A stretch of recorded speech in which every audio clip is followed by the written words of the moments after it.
7 item stone. Hope you're doing well. Wish you the very best.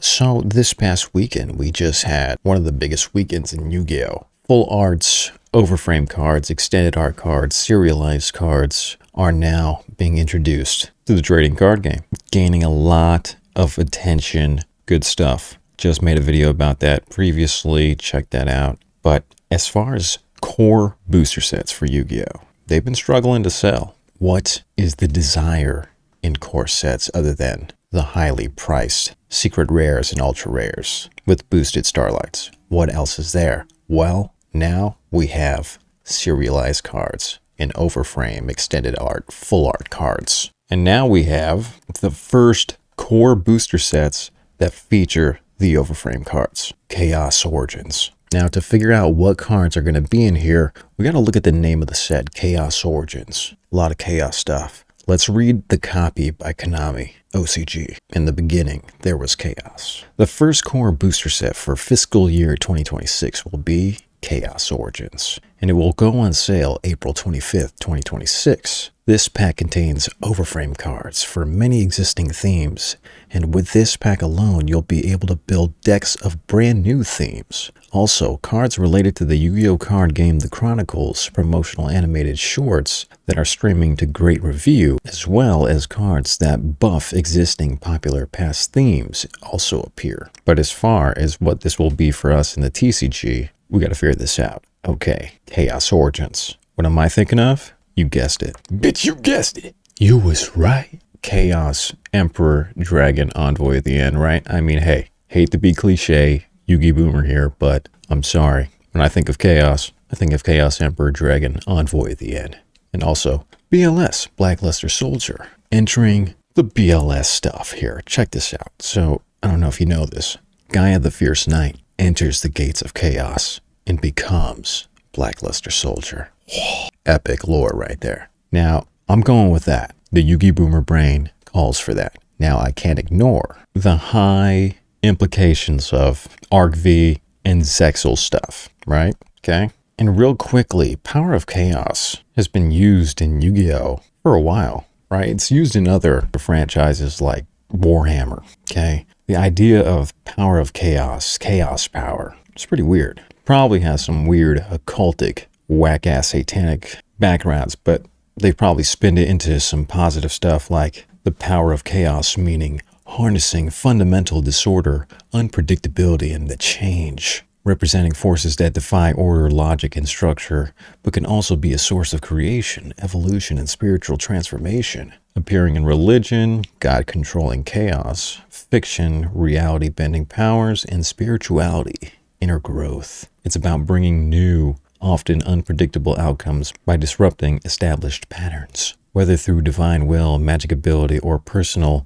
spiritual breakthrough, right? This is order out of chaos type stuff, right? In Yu-Gi-Oh! For Zexal, you know, in Yu-Gi-Oh! Power Chaos. Chaos is the innate power of desire, hope, and the will to live, inherent in humanity and variance. And then if you go into Yu-Gi-Oh! ARC-V, spoilers for the end of Zexal, I guess, in ARC-V. Ultimate Chaos isn't one single entity, but refers to the chaotic dimensional fusion caused by the Numeron Code and the ultimate threat of the fusion dimension led by Leo Akaba. So yeah, dimensional collapse, the chaos, essentially ultimate chaos in ARC-V is the state of the universe itself being torn apart and remade, embodied by powerful monsters and the very existence of Yugioh and his counterparts, all leading to a desperate fight to restore balance. See, this order out of chaos stuff, this is what like the powerful, rich Illuminati elites and stuff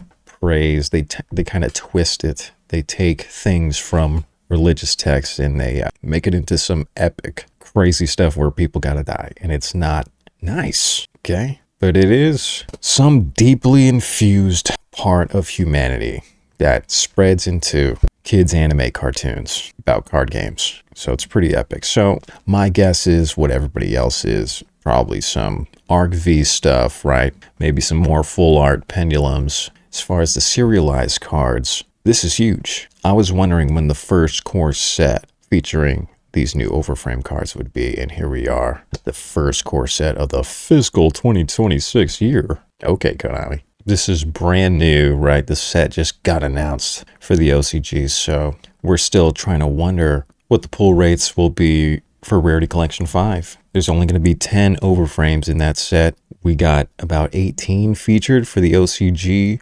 announcements where they revealed all of them, right? For the Limit Over collection, the heroes and the rivals. People all over YugiTube are concerned, yeah, rightfully so, that Konami's going to blow their load and just spit these full art Overframe cards and serialized cards out like crazy. But again, it's like there's just going to be serialized cards. You know, that Dark Magician one is, you know, only 100 made, you know, split up between the OCG, the English, probably Spanish, Korean, whatever other languages. You know, you've got like 1,000 of these serialized cards in different languages. So, you know, 100 for each sector. So, hey, that's not many cards. There's value in it. If there is a full art Overframe extended art card of Chaos Emperor Dragon and Blackluster Soldier, holy crap. You may think that's blowing their load, possibly. But it is, like we saw with the other new cards, a new era of Yu-Gi-Oh! Is here. These aren't just redos of vanillas,